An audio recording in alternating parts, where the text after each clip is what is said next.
So in today's video, I'll be showing you how to cover up acne and blemishes and all those things that everybody hates, but we're all getting them on our faces from time to time. So my skin is breaking out like crazy lately and I don't have an idea why, but I decided that now is a great opportunity to show you guys how I cover up my blemishes. I don't really have active pimples at the moment. It's mostly like a pimple that it made its cycle and now it's just some red spots, but it's annoying and I don't really want to have them here, so I'm going to cover them up right now. And I hope you guys learned something new today. I hope you find this video helpful, and without losing any time, let's go ahead and get started. So before we get started, I just want to tell you guys that it's very important to take care of your skin before applying any makeup. One thing that I find that makes a huge difference of how my makeup looks is exfoliating. I'm exfoliating my skin twice a week and that's pretty much enough. But if you have pimples, you probably have noticed already that the skin around the pimple is kind of dry and it has flaky skin and it's not very smooth. So when you exfoliate your skin, all those flaky skin will be gone, and this will also help you to get rid of any dry patches that you have on your face. So I definitely recommend you to exfoliate your face. Twice a week is okay. I wouldn't recommend you to do it more often because I don't think that it's good for the skin. But I find that after exfoliating, the foundation sits a lot more naturally on the skin. It doesn't look that cakey. So the next thing that you want to do is you want to prime your skin. It's very important, and when I first started doing makeup, I wasn't thinking that it's that important, but trust me, it is. When I first started, I was making the mistake to apply the foundation straight on my skin without any primer, without any moisturizer. It was not looking good. So I'm gonna start off with this cream here by Avene. It's actually a mattifying hydrating cream, which is perfect for oily skin because it won't leave your face looking super greasy, so it's perfect. And I'm going to use my fingers to apply it on my face. Always make sure that your hands are super clean when you're going to touch your face. And it also makes a perfect base for the makeup. I have some mascara on, so I have to be careful. And you can tell how sensitive my skin is just by touching it. It's getting super red. And now just let it dry for a while. Don't rush to apply any product on top of it. Just give it a little bit time to absorb into the skin. Next, I'm taking some primer, and this is a silicone based primer. It's by Benefit. It's the Professional, and I love this one because it blurs my pores really nicely, and it's also perfect for those areas where you have blemishes to create a nice smooth base for the foundation and the concealer. You definitely want to use something like this on the areas that you're going to build up products like, as I said, foundation and concealer. So I'm just going to take some of it again on my fingers, and I'm placing it first on my pores right here, and I'll also bring it on the blemishes that I have right here, just very gently applying it on the skin. You don't want to use too much pressure on your skin. And then massaging it right here on my pores, a little bit on my nose. Whatever I have left on my fingers, I'll also bring it on my chin and on my forehead. Now, primers are really important, but I know that they can be quite pricey, and I understand that. So if you're on a budget or you're looking for something more affordable, you can still use your daily moisturizer. But one thing that you should consider with the moisturizers is that you want to find one that won't leave your skin looking too greasy, because all that oil is going to come through the makeup and it's going to ruin whatever you did on your face. Just look for something that it's not too thick and that will absorb in your skin quickly. I think that those kind of moisturizers are perfect to use as a primer as well. Now the next step is the foundation, and I think that it's really important to know that the foundations are not meant to cover up the blemishes, and we're using them to just even up the skin tone. And if you have any blemishes or areas that you need a little bit more coverage, then we use the concealer. So have that in mind and don't use a ton of foundation because you're going to start looking cakey. No one likes that. Today I'm gonna use my Makeup Forever Ultra HD foundation, and I'm in the shade Y25. So I'm going to use my Sigma 3D HD blender, and I'm going to apply it on my face just using dabbing motions.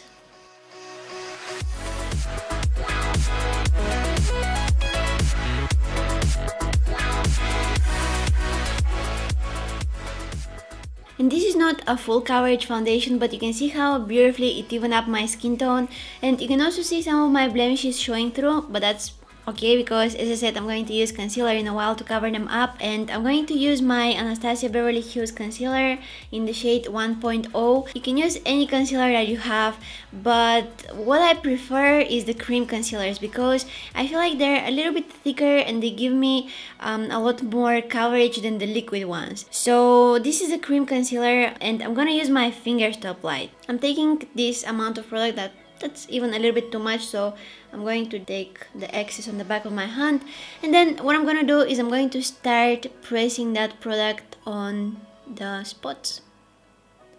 Just very gently, you don't need to use lots of pressure. Taking some of that product that I left on the back of my hand, and again I'm just pressing just on the areas that I need a little bit more coverage. Now you're probably wondering why am I using my finger instead of a brush or something like that. I find that sponges and brushes are kind of stealing the product and I don't like that, especially when I'm using concealers. So I find that when I'm using my fingers, this is not happening and I'm using all of the product. Let it set for a while, let that concealer dry on the skin, work on some other areas, like I'm gonna start working on my chin. I have some redness, some scars. Always make sure that you're using dabbing motions. You don't want to swipe. You want to just dab dab dab dab dab dab dab very gently. Something else that you want to remember is that you want to find the concealer that matches your skin after you apply the foundation, not before. Then you can go back to some of those areas that you first started working and just apply one more layer if you need to. And always make sure that you use a small amount of product at a time. So now that I have the foundation and the concealer, I'll use some powder to set them and just lock them in place so that they're not moving throughout the day. I'm actually going to use a powder foundation. This one is by the Balm. It's the Photo Balm powder foundation and I'm in the shade Light. So I'm taking a small brush like this one and I'll just take some of the product on it. And then I'm going to press it on the areas that I applied the concealer. Again, I'm not swiping, I'm just pressing it because if I swipe, some of the concealer can grab into the bristles of the brush and I'll use that coverage, so I don't want that. And I'm using a powder foundation which is also going to add some more coverage, which, I mean, it's not a bad thing.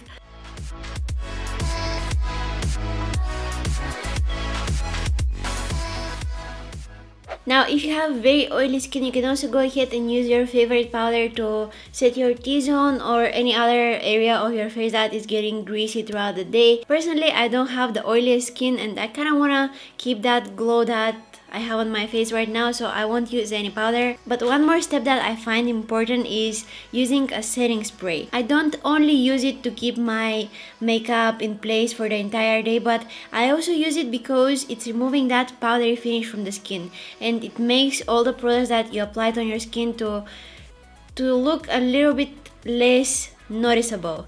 So I'm gonna use my L'Oreal Infallible Fixing Mist. I love this one. You can see that I used almost all of it, so I'm just going to shake it a little bit.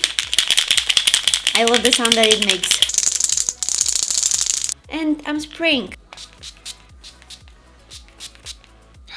And this is pretty much it, you guys. You can see that the redness and the blemishes are not visible anymore. And now that you set your foundation and the concealer with that setting spray, you can go ahead and finish up with the face makeup. You can apply your contour, bronzer, highlighter, whatever you like. Now with the highlighter is a little bit tricky because whatever you apply, it's kind of exaggerating the texture of your skin. So if you have any blemishes on the areas that you apply your highlighter, let's say in this area right here, I would suggest you to skip it because it's going to reflect the light and it's going to make that pimple even more visible. So be careful with the highlighter. Also, when you're applying your contour and blush, just make sure that you're pressing the brush to your skin. You're not swiping, because as I said, if you swipe, some of the concealer can stick to the bristles of the brush and you're going to lose the coverage. So have that in mind as well. And also something else that I wanted to mention is that if you have pimples that are kind of bumpy, they're not like flat to the skin, you can't really cover up that bumpiness with makeup. But what you can do is you can erase that redness that it has. So that's kind of like half of the trouble gone, which is not a bad thing. But don't be disappointed. I just want to tell you that because sometimes, especially when you're a beginner, when you're applying makeup, you're expecting that makeup to do wonders and to make your skin look absolutely flawless. The truth is, if you have texture on your skin, it will still be there no matter how much makeup you apply. In fact, the more makeup you apply, the more textured your skin will look. So that's why I'm always repeating myself, telling you that you want to use a small amount of foundation, as little as possible, concealer at a time, and that's what's actually going to prevent you from having cakey face. So I really hope you guys find this video helpful and you learned something new today. If you have any questions, just let me know down in the comment section below. And I just want to remind you to give this video a thumbs up and subscribe to my channel if you haven't already. Don't forget that you can also follow me on my Instagram, Facebook, Twitter, and also visit my blog. All of the links will be down in the description box. Thank you guys so much for watching, and I'll see you in my next one. Bye!